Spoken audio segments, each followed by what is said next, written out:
In this video, you will learn how to create, set up, and configure our Java project in Eclipse IDE for developing the bookstore website for our client. Here's the step we are going to do in this section.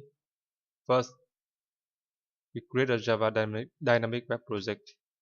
Dynamic web project is a kind of project that enables development of web application based on Java Servlet and Java Server Pages or JSPs. Then we need to configure the project to use Maven as a build system. Using Maven, we can simplify and automate the build process, especially in the dependency management for the project. Then we configure dependency for the project using Maven. Dependency are actually Java archive or JAR files that are required